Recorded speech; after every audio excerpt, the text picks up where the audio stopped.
भगवान जब हमारे ऊपर कृपा करते हैं तब हम ये पाठ को श्रवण कर पाते हैं। हमारे जब पूर्व जन्म के पुण्य उदय होते हैं तो हमारा कथा सुनने में मन लगता है।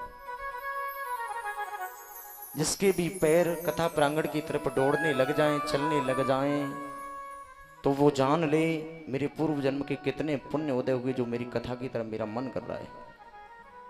और जो कथा में आकर के कथा को भाव से श्रवण करते हैं, संत कहते हैं ये भागवत कल्प वृक्ष है।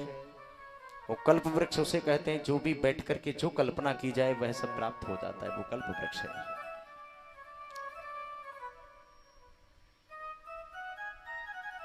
एक व्यक्ति कल्प वृक्ष के नीचे खड़ा हो जाता है,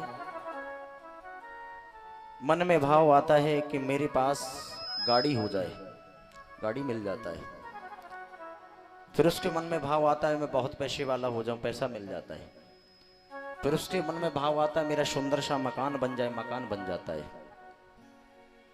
फिर उसके मन में आता है कि मकान तो बन गया, दरवाजा चढ़ा नहीं, यदि शेर आ गया तब शेर आ जाता है, मुझे खा गया तब शेर खा करके जिंदगी को समाप्त कर देता है। भाई बहन, ये कल्प वृक्ष है, भागवत कल्प वृक्ष है। हमने 6 दिन कल्पना की और 7वें दिन सारी कल्पनाओं पर पानी फेर दिया, भगवान की भक्ति पर शंका कर दिया।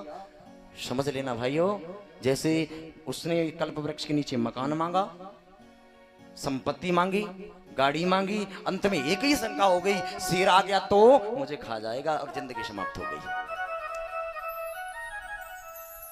ध्यान रखो, आपने कुत्ता देखा वो श्वान, श्वान जंगल में जाता है और वहां से उसको हड्डी प्राप्त हो जाती है। हड्डी ला करके एकांत में बैठ करके चूसना शुरू कर देता है।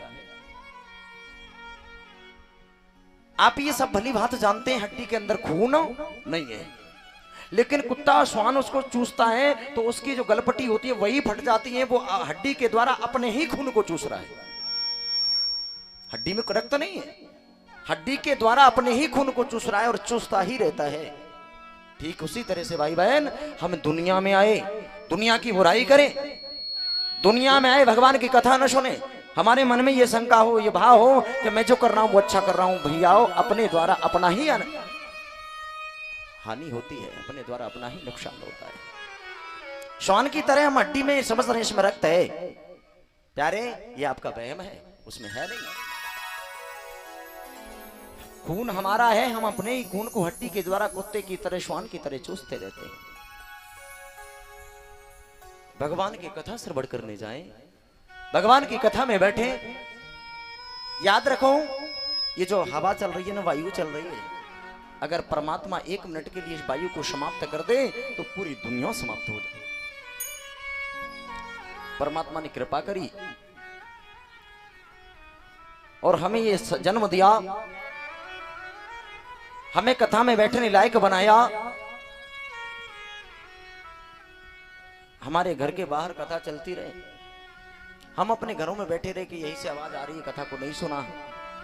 भाइयों, ये कथा तो अपनी टीवी पर चला करके भी आप देख सकते हो, परंतु जो आनंद कथा के प्रांगण में बैठ करके मिलता है वो आनंद दुनिया में कहीं नहीं है।